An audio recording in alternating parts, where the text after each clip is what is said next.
Good morning, everybody. What's up, family? This is Gina Ifoe, the one and only African superstar, back at it again. I want to give a big shout out to the customers at the AfricanSuperstar.com, and I want to give a big shout out to our members only who support this platform on a monthly basis, and they are designated by the circle next to their name. Big shout outs to members only. Also, a big shout out to the lovers of the African Superstar Music Project. If you have not, pick up your EP today. It's available on bandcamp.com, and it's a great way to support the music if you call yourself a fan. If you watch my music videos, any particular one of the songs that's on the EP more than twice, I say just go ahead and cop the album, support independent artists, etc. Today I want to talk about this topic because it's really driving me crazy. And I'm always doing like self-examination to try to find out why we as a people are in the position that we're in and what are some of the contributing factors. When you come to the continent, you will meet a lot of people, especially like a lot of young people here in Ghana that want to travel to the West. And you would ask yourself the question of all the things that are happening in the West. And for some of these individuals, they have family in the West, they have friends in the West. And why are they so disconnected from the reality of what the West is truly like? And so I do my own studies, as I observe different things. I have a Facebook that's quite large, over, 4,000 friends currently from worldwide. And one of the assets I have is I have a lot of African diaspora on my feed. I have, for instance, Nigerians and Ghanaians that live all around the world, Europe, America, Australia, Asia. And I get to see the kind of things they are doing and the kind of messages that obviously they would be sending out to primarily their friends and family, a lot of people on the continent. One thing that I've been noticing throughout this winter period is the glamorization of winter, for instance. Now, I know in the US and I know in the UK, this has been an extremely harsh winter compared to previous years. In America, there's even been several deaths, weather-related deaths. There was like a major blizzard that happened in upstate New York.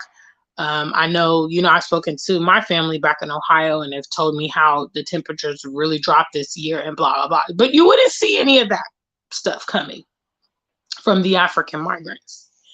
Instead, you see the pajamas, Christmas time. I saw so many, Ghanaian Americans more specifically just doing this whole pajama thing with the Christmas tree.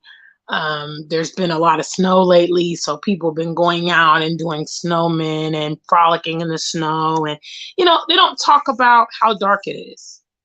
Something here in Ghana, we don't do daylight savings time. So the whole changing the clock, that's not something we experience here. So, they don't talk about how that impacts their mental well-being. They don't talk about the loneliness. They don't talk about the depression. They don't talk about, how the weather is really not appetizing, how it's not fun being cold. Huh? If you're a pedestrian and you're walking through the snow in your trousers, what I used to always hate as a pedestrian, when you walk outside and the bottom of your trousers get wet and then your socks get wet, or sometimes your whole shoe gets wet, you step into a puddle, you step into a bunch of snow, and, your shoe isn't waterproof, and then you got wet socks, wet feet for the whole day. Huh? It's very interesting to me because they glamorize winter. And I could see how someone living here in Ghana would look at that and think, wow, I'm missing out. It's a lot of fun. Look at all these people out there playing in the snow and wearing their pajamas. Part of the reason why people here on the continent want to migrate the way that they do is because their family members are giving them a false impression of what it's really like. I've come to that conclusion because a lot of them that are living outside, they also want to perpetuate this image of, they're outside, they've made it, and blah, blah, blah. So they are sending those images back to the continent, therefore encouraging these people to move and not providing a well-rounded thing. You know, I think, for instance, when I talk about the continent, when I talk about America, when I talk about UK, I give a rounded experience. You know, certainly living in the UK, in my opinion, was better than living in the US because there was less violence. You know, violence is a very huge concern of mine. It's one of the top 5 reasons that I left America, because the violence is out of control. But again, that's not something that African migrants will convey back to their family here on the continent. I never see anybody, no, any Ghanaian, talking about the shootings happening in New York City every day, the shootings happening in Chicago. You know, I never see them posting any racist instances. I never hear them talking about what goes on in their workplace. And, you know, I have worked obviously closely with the African diaspora. So I know what they encounter in the workplace because I've been there as it happens. But these things, they never tell their family back home, or at least they never post it online, you know. And based on the conversations that I'm having with, you know, at this point, probably hundreds of people since I've been here in Ghana, I've literally had the same conversation with hundreds of people. And they will even say, well, my brother's in America. He's trying to bring me out to Atlanta, or my cousin's in the UK. And I'm thinking, like, okay, I've lived there. I've lived in America longer than your cousin or brother. So I'm wondering which America it is that they're at. I'm wondering which snow that they're feeling, because snow is not lit. It's not great. The only place that snow looks great is like in the movies or in the commercials. But when you have to drive in it, you know what I mean? It can be dangerous. It causes accidents sometimes. It can make traffic move very slow. Huh? Your car can break down if it's not up to par. Why are you guys not being honest with I mean, honestly, this is why we have the communication gap that we have, because we are not effectively communicating with each other about the reality of what it is. You know, I would say the majority of the people that I'm having conversations with here have a lofty impression about what they're going to do when they get to the West and why they want to travel there. They don't have any specific game plan. They have no idea what they're getting into, for real. I had someone tell me just last night that they want to spend 2 years in America and make $100,000. Big shout outs to the family. We got 13 of you guys in here. Can I see a show of hands? Number one, who lives in America? Let me see a number one. Anybody viewing me today? Let me see a number one. What's up, family? Good morning. Is the one and only African superstar in the building. We're going to talk about this. Africans glamorize the winter to people here on the continent. Okay. The fact is, beach is more lit than snow. Yeah. Beach is way more lit than snow. But people here on the continent don't think so, because, you know, they've never experienced snow. So they're going off of their media exposure and obviously what their friends and family that have traveled are showing them and telling them. That's why they think it's lit. Now, I bet if I ask a Ghanaian, is a volcano lit? They would probably say no, because nobody glamorizes a volcano erupting and lava coming down and taking over the whole city. But yet you guys are doing snowmen and snow angels and y'all ain't keeping it real. Did you tell them how your mailbox was ice shut? Huh? Did you tell them how you had a serious fall down the steps on that black ice? Did you tell them how your car was slipping when you was trying to drive? Because the roads was slippery. The snow was coming down so fast you couldn't see. Huh? Those of you that live in America, can you make $100,000 in 2 years? And I'm not talking about maybe your bring home, because I do realize we have professionals here. We have engineers, we have execs. Some of you guys get paid very well and all of that. For the regular working class, can you do 100,000 in 2 years? I'm talking about 100,000 you can walk away with. You can put that, that's in your bank. That's in your savings. How many of you guys got 100,000 after 2 years in your savings? According to statistics, like probably not even 10% of Americans have that kind of money in their savings or investment portfolio. Most Americans are living paycheck to paycheck. Most Americans don't even have 6 months of savings in their accounts. This young man that I spoke to yesterday, he was a boat driver, was telling me that was his plan. He just wants to go to America, make 100,000 in 2 years and come back. You see, the disconnect from the reality, a lot of it comes from the fact that those of us that have been honest with, living and experiencing the West, we're not conveying that adequately back home. There's no reason you guys should be doing all this pajama nonsense and all this snow nonsense. And it's not like that. It's not that lit. And I just had to make this video because this morning I saw another, family that I know back in Ohio, and they were out and they had their kids rolling around in the snow. And I was just like, fam. And I know, we have a lot of mutual friends. I went on the friends list because, look, I was doing my own study. I was doing my own investigation. Okay. So me and this person have a lot of mutual friends. And about 30 of the mutual friends, I say we had about like 60 mutual friends, all other Ghanaians. So about 30 of them were Ghanaians that were here in Ghana.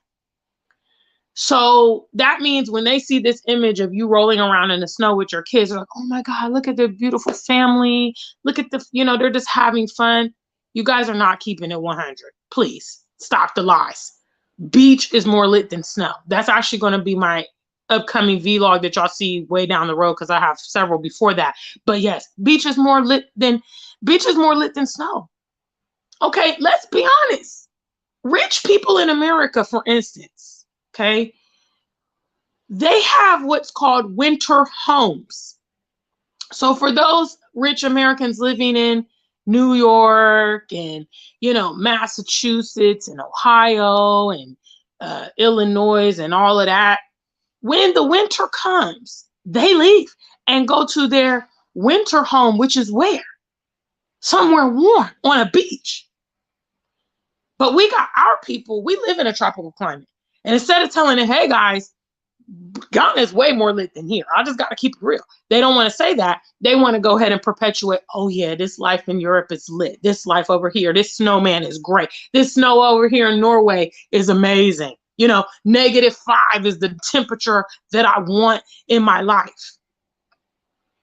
Please, guys, like the stream. I'm coming to read the comments. The first trivia question was for my American viewers.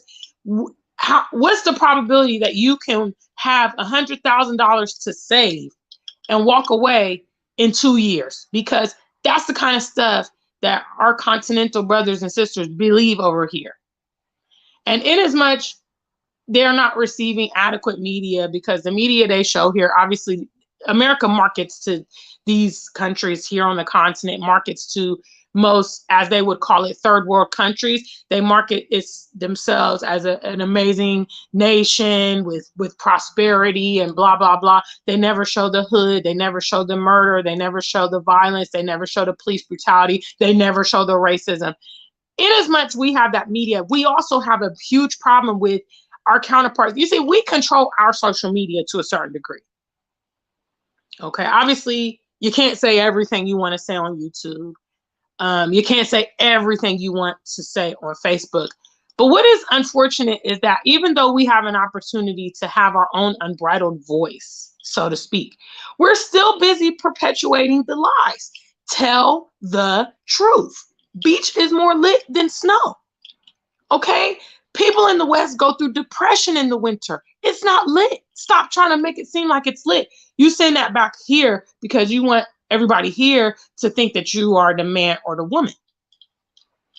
That's why you do it.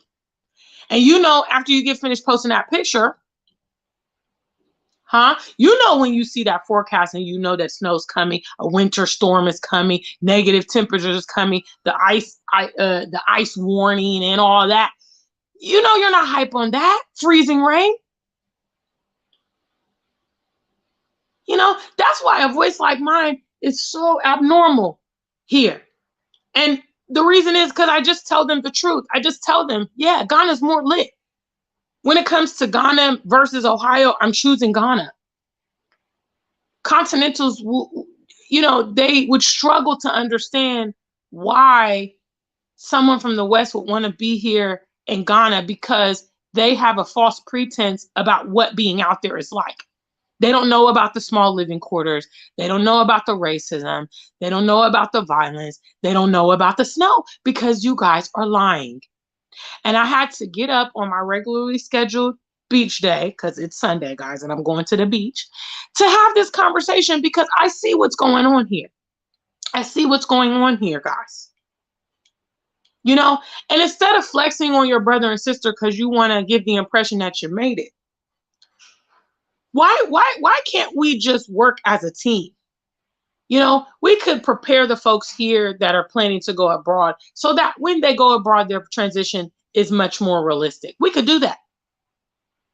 You know, I doubt that Indian migrants going to, you know, the West or whatever, I doubt that they are so aloof that they struggle, because a lot of them, for instance, they get there and they're able to matriculate. I think they're probably getting a more realer narrative from their peers that have traveled than what we are giving our peers that travel. You see, it's a setback when somebody has to get there and they have to be in struggle life because they didn't know what time it is. When they are desperate to travel, they give everything, they go there and they are illegal and things like that because they just can't wait to get there.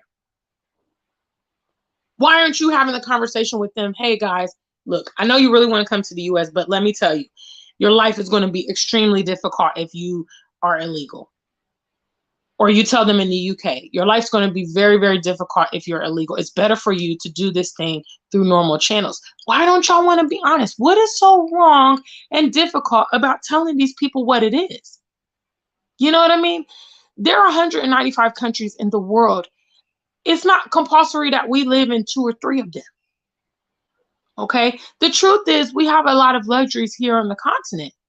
And that's why people that have grown up in the diaspora or lived in the diaspora are anxious to come here and be in Ghana or, you know, various places on the continent because of the fact that beach is more lit, hello, than snow.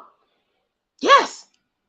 Okay. A country where you live in, there's no daylight savings time because you get sun all year long at the same time is more lit than daylight savings. Yeah, it's more lit than long summers and short winters.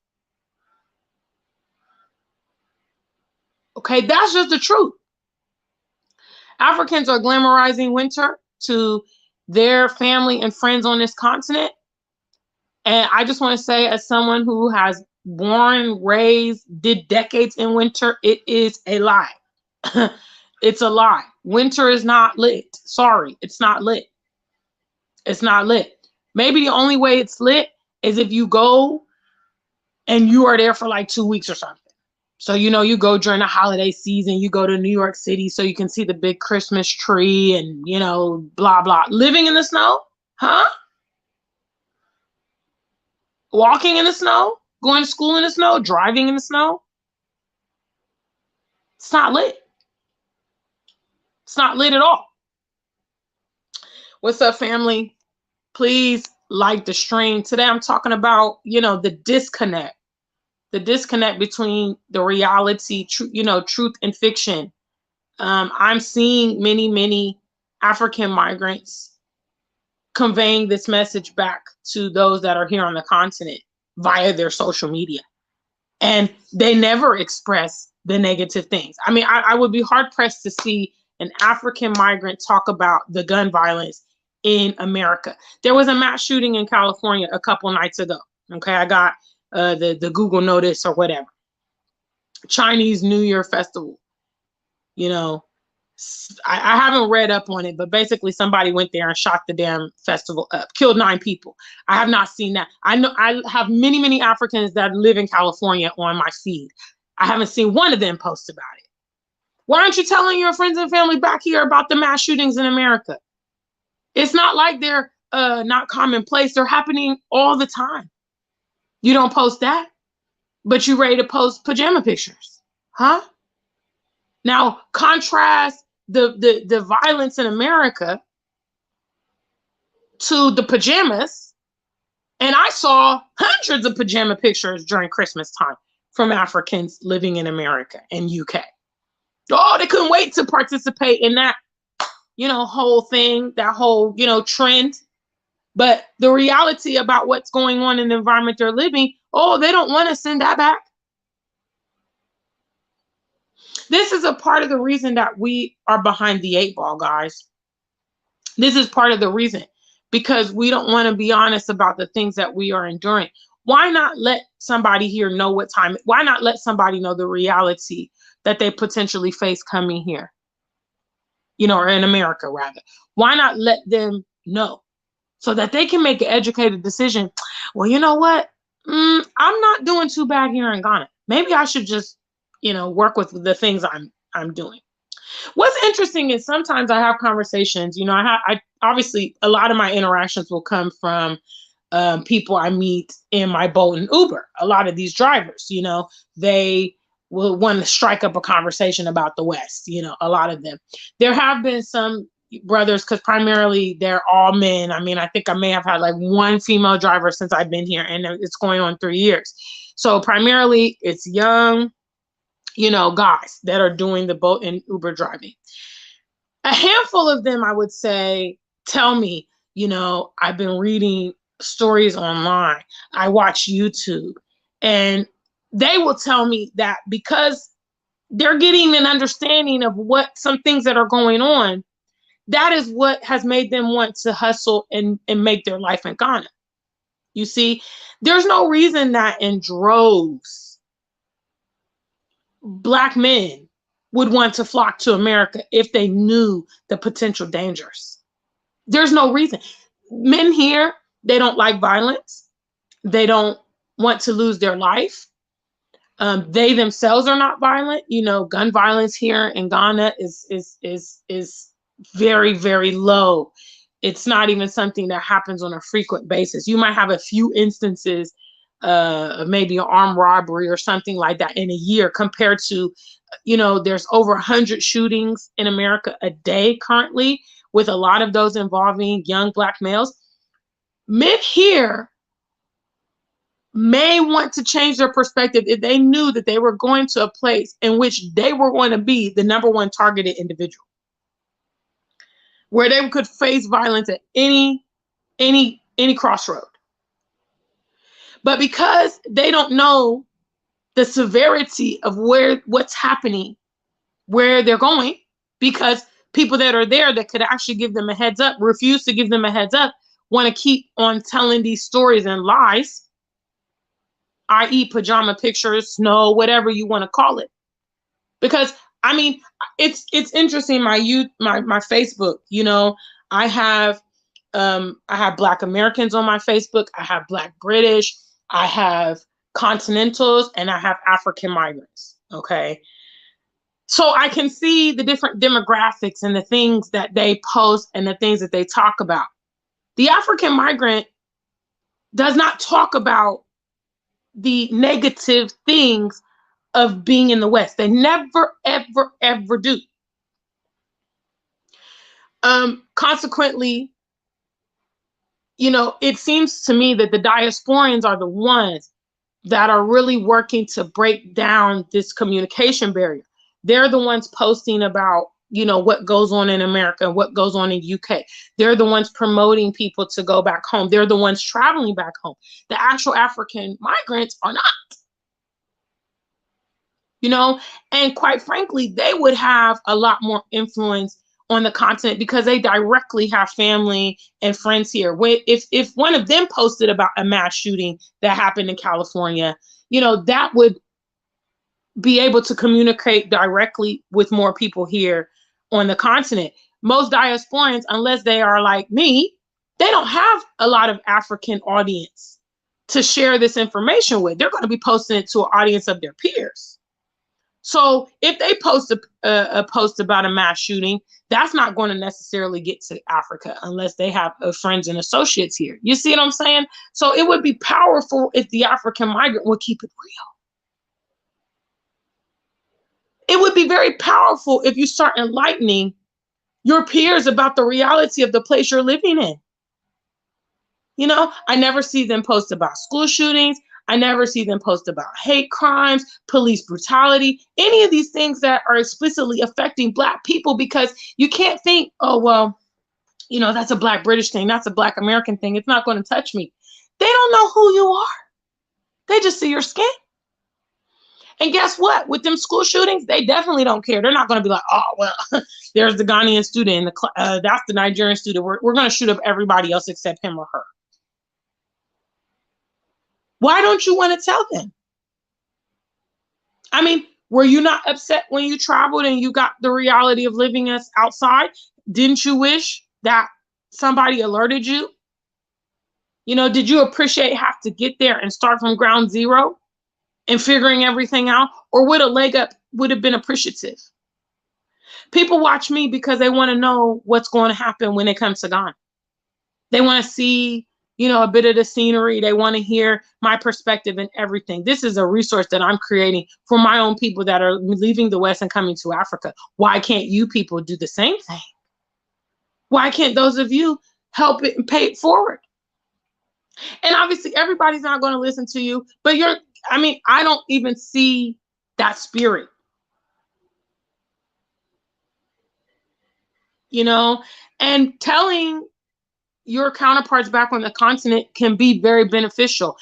I see on YouTube sometimes, there's a lot of Nigerian YouTubers that are doing these videos. You know, what I wish I knew when I came to Canada, the reality of moving to America.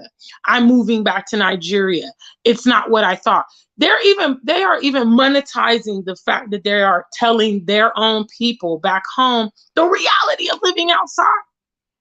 But a lot of people are mum, and it's crazy. So I'm talking about it today. All right, shout outs. Big shout outs to family, guys. We got 20 of you guys. Make sure you like the stream. You can support the stream. First question was, how many of my viewers are in America? Let me see a number one. Second question is, what's the probability that you could save $100,000 in 2 years? Because I spoke to a boat driver yesterday, and he told me that was his game plan of coming to America. He wanted to just make 100,000, come back to Ghana, and he said he wanted to do it in 2 years. And I thought to myself, woo, we are just so disconnected from the reality, and the media contributes to a huge part of that, but our peers are also contributing to a reasonable part of that, because I mean, a lot of people here have family abroad. Okay, a lot of people here have family abroad. There's no reason that this complete blind mentality of this wealth and prosperity, and they have no recollection of racism or anything, nothing. A lot of that comes from the fact that their family abroad is not being honest and communicating. They're busy rolling around in the snow, wearing pajamas, and singing the praises of their Western environment without providing any balance, anything well-rounded.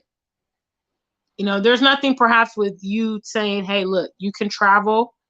It's great, but these are some things that would be helpful you need to put into place. Encourage them to know what they're coming to do, and not 2 years, I'm going to make 100K. No. Are you coming to do school? What's your game plan? Do you want to return to Ghana? Okay, this is what you need to do. If you want to leave, you want to go back to Ghana in 10 years, come here. Don't have children in this country. Don't get a mortgage. Live in a modest apartment. You know what I mean? Be honest. Avoid credit cards.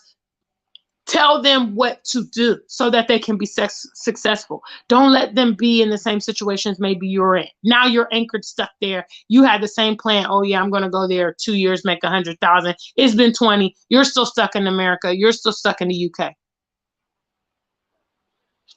Big shout out to the family. What's up, Brown Coat Blue? Good morning, afternoon. Yes. Shout outs to everybody who actually lives in the West or has lived in the West that will tell folks here on the continent, so sucks. Snow is not lit. You live here in Africa, you live here in Ghana, you live in Tanzania or Kenya, you can go to the beach whenever you want to. That is lit. That's what millionaires pay for, called beachfront property. And winter home. Okay, winter is not lit. People here in Ghana don't have a summer home and a winter home and a Harmattan home. And no, they got one home they live in because it's livable all year long. Okay. You're never going to go to the beach and slip on the sand. You know, it's not slippery or anything like that. You're never going to, you know, fall into the, you know, the dust on the side of the road. You know what I mean? Shout outs to the family. What's up, Queenie? How are you doing today? Yeah, this too. Blockavelli talked about water pipe is frozen. All kind of strange, weird things start happening with the winter. Sometimes, you know, the power goes out and stuff. You know, sometimes your heater in your house, the what's that thing called? A furnace or a boiler breaks. You know, usually on the coldest day. I remember the last time it happened, a furnace went out in my apartment in America, and it was probably like maybe, I think it should be like 2014. And it was literally the coldest day of the year that day. Temperatures had went to the negative, and then the furnace went down. I called my you know, landlord, and they were like, we got like 5 other boilers that died today. We're trying to get out and service you guys. So they told us to turn our stove on and just open it up to keep the place like heated. But obviously that's your bill. You know what I mean? So you start running up your bill. People here in Africa, they don't know what I'm saying when I talk about these kind of things, because this ain't what you know. This ain't what you see. You see pajamas and you see snow pictures. You don't see no water pipes frozen. Huh? You don't show when your car is locked, you know, ice shut. You can't even get into it because the door is locked and you got to go get hot water and pour it on the lock. Yeah. Brown Coat Blue says, ain't nobody saving 100K in 2 years, especially not as a new arrival. My boat driver thought he can just, you know, in and out. He's just going to come make the 100K and then come back to Ghana. How disconnected is he from the reality of what it's like? Lord have mercy. Brown Coat Blue says, take you at least 15 years as a new arrival with very careful saving and very good luck. And that's if you don't have kids or a good job. Facts. Blockavelli says, beach is more lit than snow. Queenie says, yes, beach for me. Brown Coat Blue says, if you have kids, forget about saving 100K.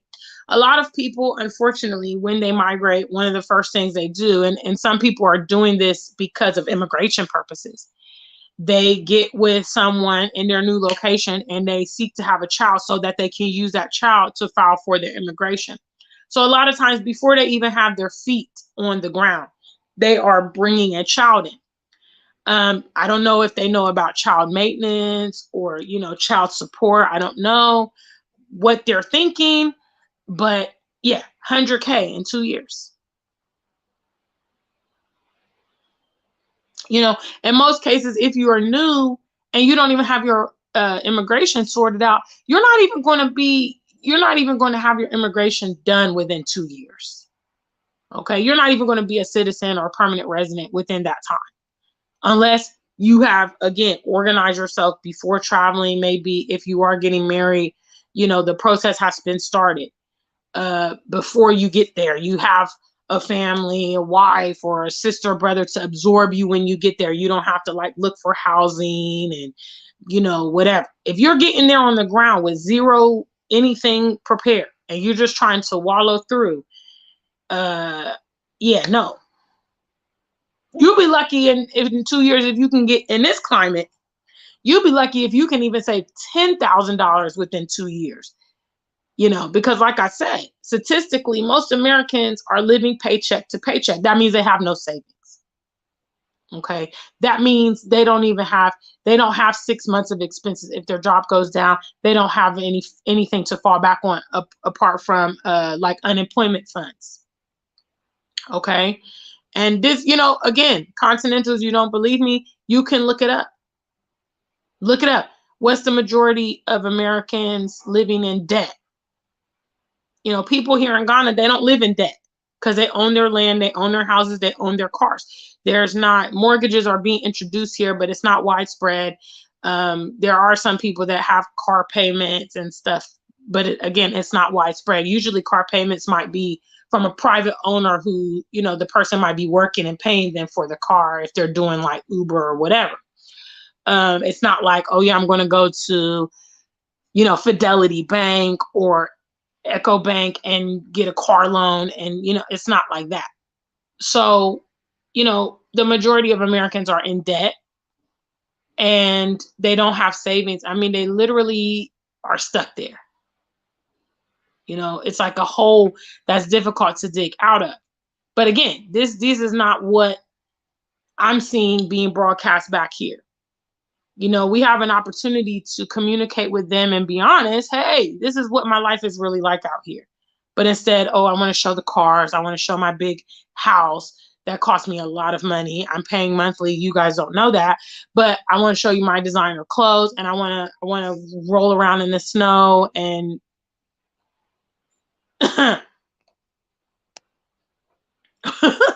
Blockavelli says if you do 2 years as a kicker for the Dallas Cowboys, maybe you can pocket 100K. So basically, if you're a top-notch athlete, you play for the NFL, that's maybe an avenue for you to serve the 100K. If you're just coming here and working, if you're just coming here and working, you're going to be at the warehouse, you're going to be at the hospital, you're going to be working at the care home, or you're going to be doing night shifts. It's not likely. It's not likely at all.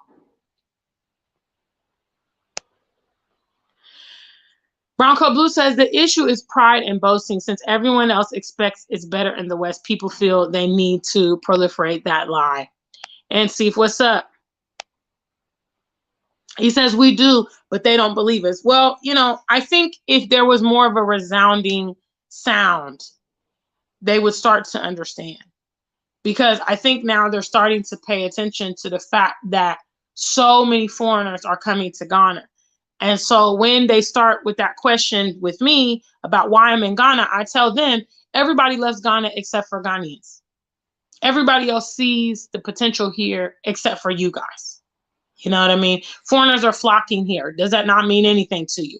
Do you not wonder why they would be leaving the West that you have on a pedestal to come live in little old Ghana if there was nothing?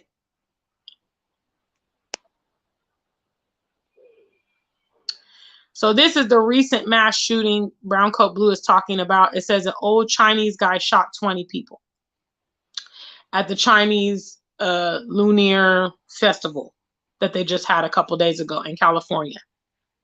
I haven't seen any Ghanaians post at all about this. And I know for a fact I got several of them that live in California on my feed. Not one.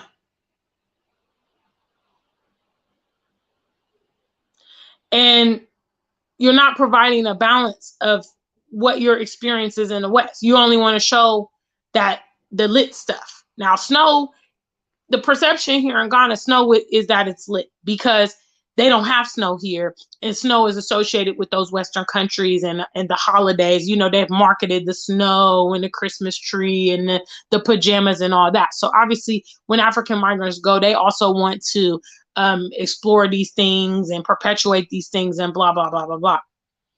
But you're giving that. So you're reinforcing that to your peers. Oh yeah, okay, now so you know, Abina's traveled to UK. Now she's doing pajamas. Now she's in the snow. When I go, I can do it too. But you're not providing any balance. I challenge any of my African migrants to begin to use your social media to educate your friends and family back home. You don't even have to have discussions. Just post it like I do. Many of you guys follow me on Facebook. When I find interesting articles about this and that and the other, I just post it on my status. I just post it on my Instagram. You know, you put the information there and let come what may with the information. You don't have to berate people with it. You can just let them know what's happening. You know, and I know my social media is powerful because, like I said, I have a plethora of people watching. I have Black Americans watching, I have Black British watching, I have Continentals, and I have African migrants. So when I put information, it gets exposed to everyone. So that means when I post the positive things about Africa, it gets broadcast to everyone. When I post the reality of things happening in the West, it gets broadcast to everyone. You know, because a lot of us, which either side of the coin you're on, we are not getting accurate depictions. Those of us in the West have not been getting accurate depictions of the continent, and those on the continent have not been getting accurate depictions of what's happening in the West. We can use our social media as the medium to start educating each other and preparing each other for the transition. It's safe to say that people that are now heading to the continent from the West are much more prepared, or have the potential to be much more prepared today than they would have been 5 years ago, when there was limited information about how to migrate, what to do, what Africa really looks like, cultural differences, and a lot of things that many of us talk about here on YouTube and on social media. You know, it starts with you. It starts with me. And like I said on my last live stream, when will you start practicing the ideals that you talk about? You talk about unity, huh? You talk about the miseducation of our kids. You talk about the bias of the media, huh? You talk about, oh my God, I just don't know why people on the continent want to migrate to America. Well, I'm giving you a reason. Their peers in the West are glamorizing the West to them. And that's another reason they want to go. This is a community here where everybody knows everybody. So if my classmate is Kwabena, and he was here in Ghana, we were both hustling, we were both struggling. Now I see Kwabena, he's moved to New York, and he's doing pajamas and rolling around in the snow. He's standing outside of a big, you know, BMW SUV, and he wears nice clothes. I want to go join Kwabena in New York City. And I want to do all the, you know, the quintessential things that my ideology of the West. I want to do those things when I travel. You know, it's kind of like when I think about Japan, I think about wearing a kimono. Certainly, if and when I go to Japan, I'm going to wear a kimono when I get there. Huh? I'm going to go see the cherry blossoms, you know, and all of that, because those are the things that you imagine about maybe Japan. Or when you go to Paris, you want to go to the what? Eiffel Tower. I don't know any person who wants to go to visit Paris that doesn't want to go see the Eiffel Tower. So this is what is building up in our people wanting to go there.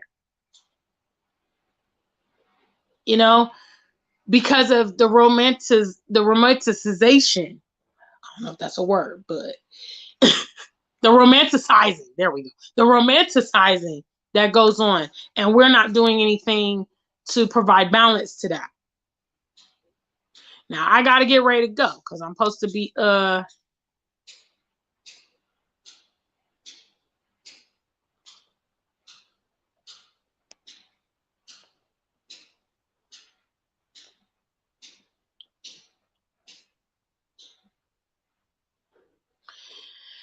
yeah, I mean, obviously I've already talked about, you know, the DD, basically the defective diaspora, you know, those that are you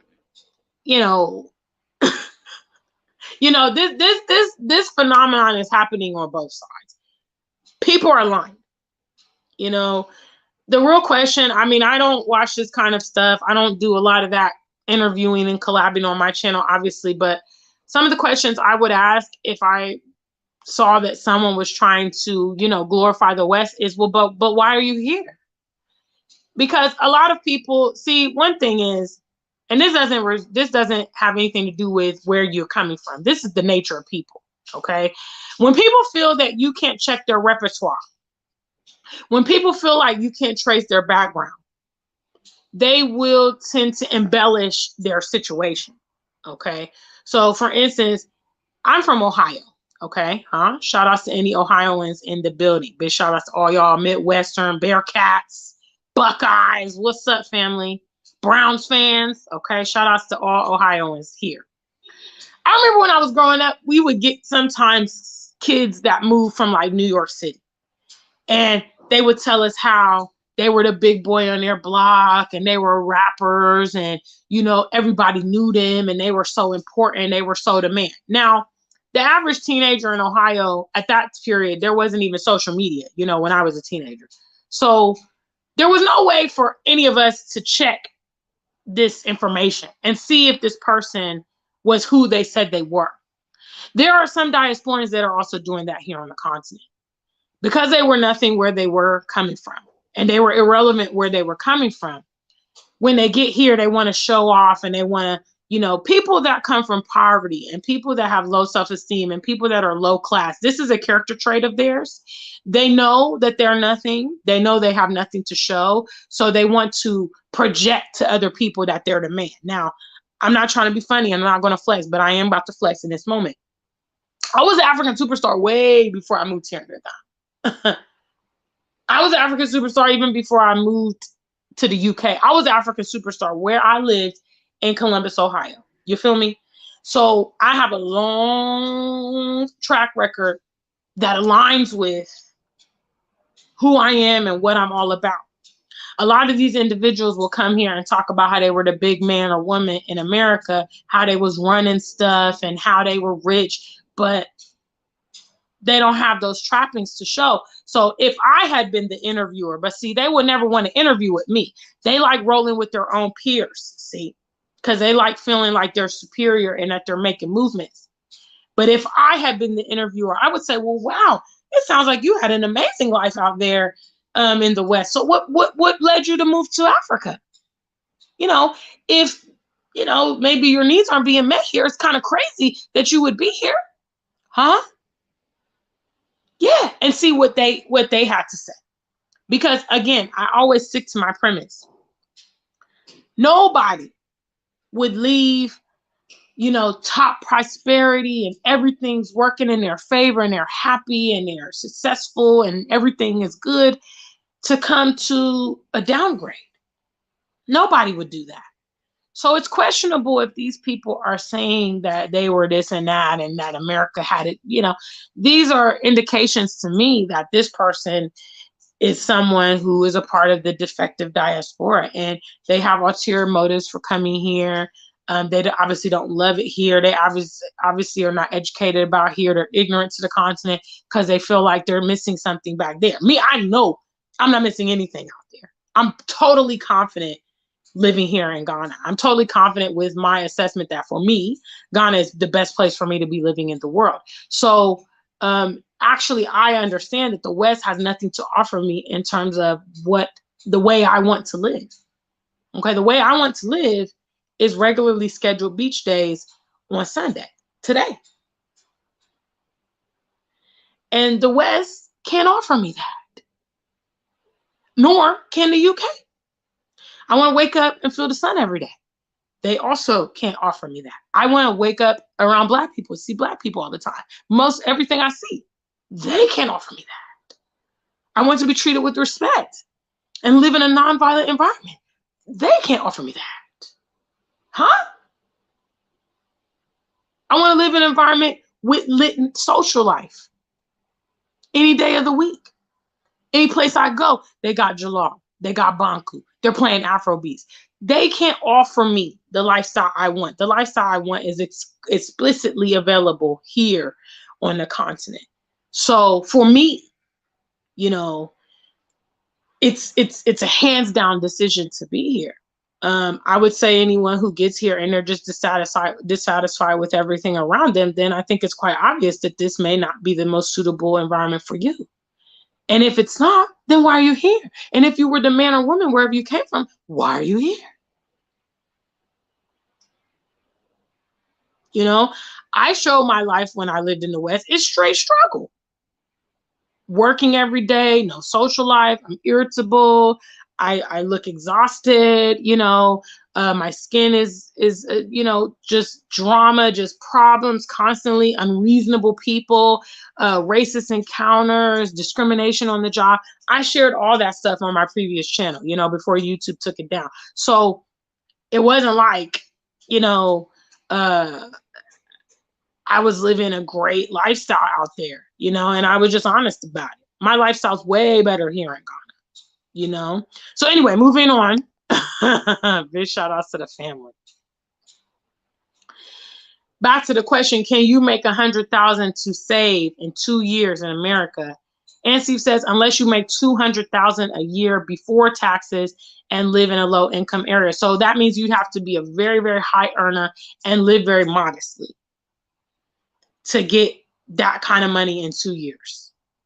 You know, most of the people watching today, it took, you know, if they've made 100,000, so, you know, certainly I'm willing to barter. A lot of you guys probably have not ever had 100,000 saved. You know, 100,000 that you were not touching in your bank accounts currently ever. I mean, I'd say for me currently, the max that I was able to accumulate in America at any given time was 10,000. I saved 10,000 before I moved to the UK, and then I had 10,000 before I moved to Ghana. You know, but again, it was strategy. You know, I drove Uber for 2 years, and my goal was $100 a day. I had to drive until I made $100 a day to save that money up to move. You know, I was living in my parents' house. I didn't have to pay rent, you know. So that was that. When I moved to the UK, I lived in a small room, no car, and I was working overtime, 6 days a week, 12-hour shifts to get that money up, in addition to sales from the africansuperstar.com and proceeds from YouTube. So, you know, that's how I did it. But that was only 10,000. And that was, I really had to be disciplined to do it. So 100,000 in 2 years. Like Steve said, you need to be an extremely high earner to do that. Victoria says, it's so cold. Big shout out, Victoria. It's good to see you here. She says, depression is real with this cold. But why aren't people telling people here what time it is? Only showing the fun parts of winter. And I use that very liberally. The fun parts of winter. Ooh, what's up, Freedom Forever? Big shout outs. What's up? What's up? Brown Coat Blue said, I had my boiler go down a few years ago. Yeah, that's drama. When you're in the winter and then it's cold in your house. I mean, it's cold in general. You know what I'm saying? Like, even when you turn it up in your house, like, it still can be drafty, especially in the UK. Because people in the UK like to leave their little toilet window open. I don't know why y'all like it so drafty. It's cold as hell in every place in the UK in winter, I swear. It's drafty. I just be in there freezing. My nose gets cold, which that's when I know, like, I'm in the thick of it. Because the last time my nose got cold, I had actually forgotten living here in Ghana. Yes, your nose actually gets cold. And it's terrible. It happens to me before I go to sleep, and I have to pull the covers up over my head because it's irritating. You can't concentrate when your nose is cold, you know? And I think that's where they got Rudolph the Red-Nosed Reindeer. He had a cold nose, and they tried to make it like it was lit, you know? Oh, he's got a little red nose. But in reality, it's not nice when your nose is cold. Let's get the lights up, guys. What's up, family? Victoria saying, if we could have saved 100,000. I tell you, probably most people, if they could get 100,000, they would probably be out. Especially the people that really want to come home, they would be out if they could just make 100K in 2 years. I mean, why not? You can make 100K. That means in 4 years, you could have 200K. You could come back to Ghana with that money, you know, especially year of return. And for y'all that's in the other country still, 100,000, I mean, you can get your mansion done with that, okay? You can get a whole mansion with a pool and some house help and still have some money to start your little business or do some savings with 100K. So if people could achieve that in 2 years and they really wanted to be home, they would be out. People get stuck in the West for like 20, 30 years, die out there and everything, and don't have 100K. When they die, it's like donation to get the body back to Ghana. Get the body back. Because they don't even have enough money to handle their funeral arrangements. So that just lets you know you ain't getting no 100K in 2 years. If you've been working for 20 and 30 and you can't afford your burial, which on average is around $10,000, I don't know how much it costs to fly a body back, you know, to their homeland or whatever. But, you know, I mean, you should technically be able to manage that if you're making 100,000 every 2 years, that means you're a millionaire by the time you die. If you die at 20, 30 years, you're a millionaire. Supposedly, according to these figures from my boat driver. Big shout outs. What's up? Freedom Forever says y'all need to get some plane tickets and tents and camping gear. Go out in the summertime and go camping until you can buy land and build houses. Facts. That's an interesting perspective. Victoria, okay, Victoria backs me up. She says, if saving 100K was possible, don't you think we diasporans would have moved back? Facts. This is the conversation we need to be having with our continentals, because some of the things they say to me is completely lofty. This was a conversation I had yesterday. My boat driver said, yeah, I'm going to move to America and I'm going to make 100,000 in 2 years and come back. I've had another person tell me, yeah, I just want to go and hustle for 5 years and then I'm back. What you know about working for 5 years and then you got 100 pounds in your account? Hello?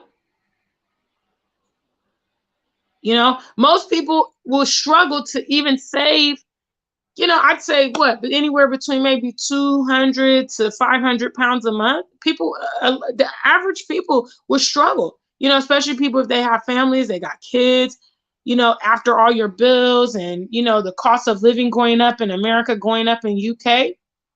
Yet and still, our counterparts here think they're going to be able to just, you know, save up 100K. Where is this loftiness coming from? Why is this not more balanced?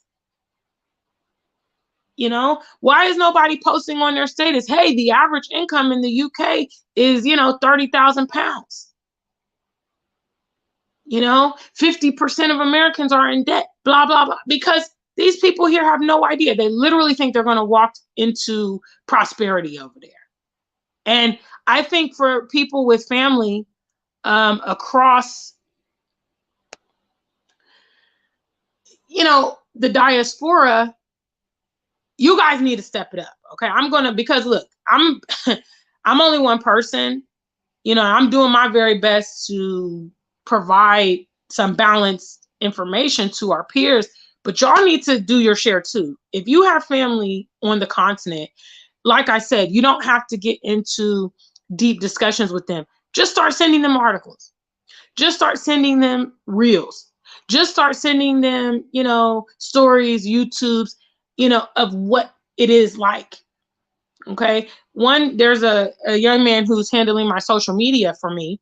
His name is Cyril. And he told me that he thought racism was over. He's like, oh my God, I can't believe things are happening. I sent him an article that happened about 2 weeks ago where a janitor was fired from his job because he recorded a racist principal calling him the N-word. And as a result, he lives in a small town. I think it might be Utah or something. Lord have mercy. And the police have now started coming to his house and harassing him in the middle of the night, coming to his house at like 2 a.m., knocking the doors and all this kind of stuff. And, you know, they arrested him. He got sacked from his job. So basically, he's getting penalized for the fact that he spoke out. So I sent this to, you know, Cyril, and he was shocked. He said, oh my God, I thought this was over. I thought they have no cognizance, guys, of what we're dealing with on a daily basis. And we could begin to impact that if we were giving them more of a reality check. Now, they don't got to accept it, but at least the information is there. Okay. People can't give me excuses about the West. People actually don't.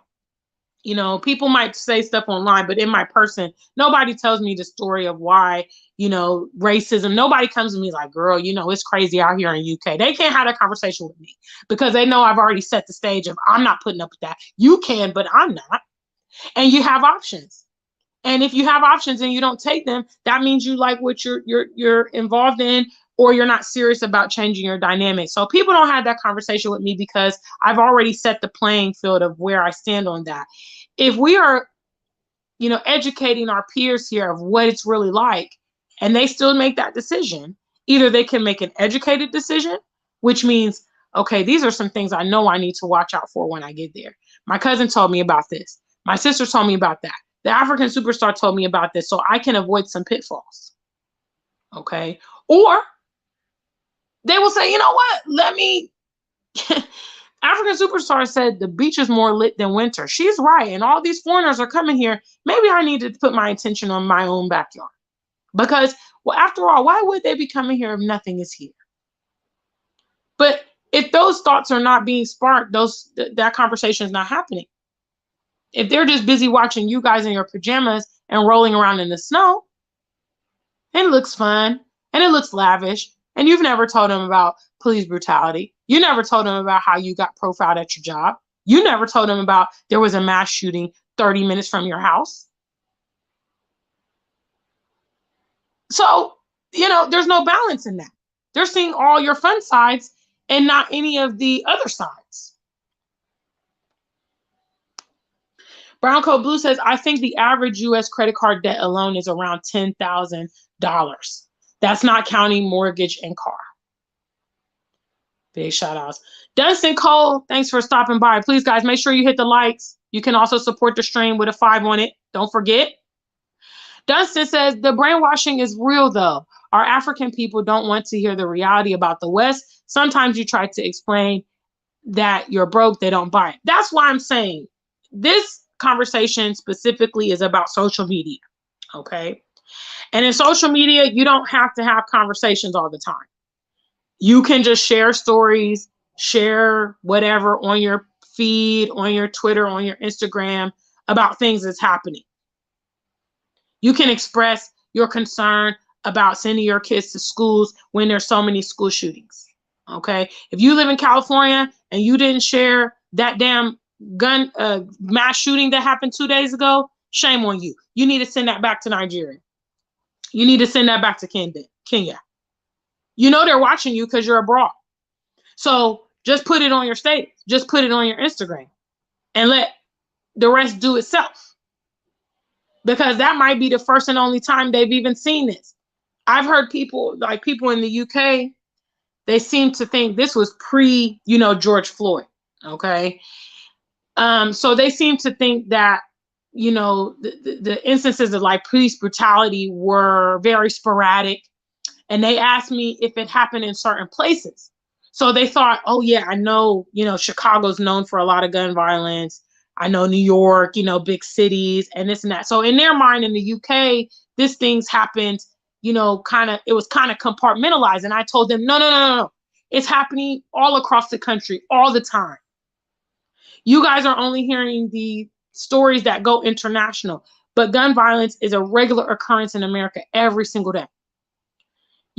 So simply by having those conversations, I was actually able to illuminate certain things to people. So there are people that are going to reject you, because they don't want to receive it. And there are other people that might just take note, might get curious. They might say, wow, there was a mass shooting in your neighborhood? I thought you lived in California.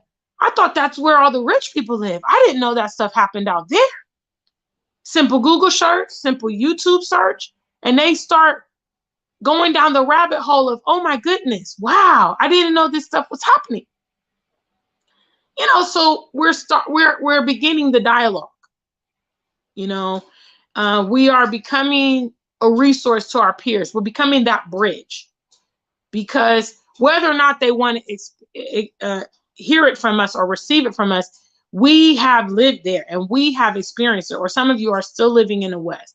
So we can speak from a position of experience, which they can't. And when you challenge them with that, because sometimes I tell these boat drivers, I don't ever bring up the conversation. They always bring it up with me. So if they start getting like a little contentious, I just tell them, I said, well, I know that you know more than me, even though I've lived there for decades and you've never traveled.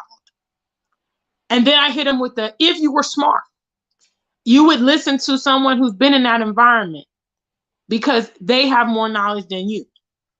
And usually when I come with that, they shut up because it's true. You don't know anything because you've never been there. I live there. So you can't tell me more about the place than I know. So big shout out to the family. Just do your due diligence, okay? All I want to say is that I'm not big on excuses on my channel, okay? I'm always going to promote you to do what you can within your particular realm of influence. That's what you can do. Okay, you can do more if you want. You shouldn't do less, but just do what you can. A simple post ain't gonna hurt you, especially if you don't have no problems posting snow. Any of y'all on this damn feed that got snow angels on your feed right now, or you posted the little pajama picture in Christmas, this one's for you. You know how to post because you posted that. And you know that to people back in Africa, that's a big deal. And that's a trend. Okay? Go ahead and post some reality from your city. As much as you're posting the fun things, you're posting the ice skating, you're posting, the Christmas lights, go ahead and post some statistics on seasonal depression.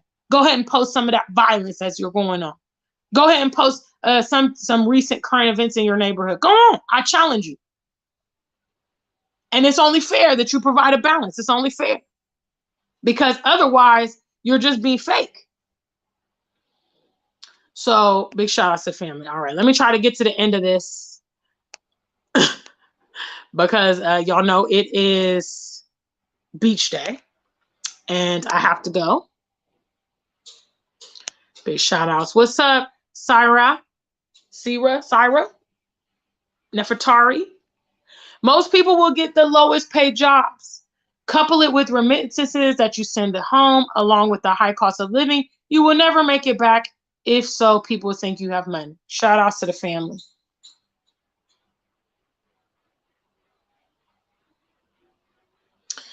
Sarah says, just got in. Does Africans really glamorize winter? I rarely see Africans on ski trips or snowboarding in New England or PA. Hell, most Africans I know run away from the cold temperatures when they can. Well, yeah, you just got in, and you're gonna have to watch a playback because I'm over this episode. I need to go to the beach. I was supposed to leave 15 minutes ago. But yes, what their version of glamorizing it is playing in the snow and those pajama pictures and all the just think Home Alone, ice skating, going, looking at the Christmas lights, and they're posting all that stuff to their friends and family back here in Africa. And people are like, oh my God, I just can't wait to go to Europe. I just can't wait. Now you're right. They don't go on ski trips. I haven't seen them on ski trips because, they don't be traveling like that because they be working 6 and 7 days a week. Yeah. But, they do to a certain degree. They know what will appeal to their friends and family, and that's what they like to post. That's what they like to post. So yes, your African superstar in love is calling y'all out. Everybody in here knows I love, the African diaspora. They are my friends and family. I love y'all, but y'all need to do better because y'all ain't keeping it real. You guys are not keeping it real. And you guys, by not keeping it real, you are reinforcing these very lofty, crazy beliefs that a lot of the young people have on the continent about moving abroad.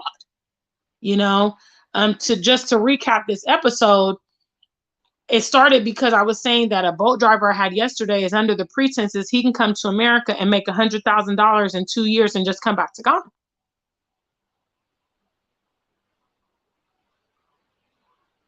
So, it's crazy. So anyway, guys, look, please,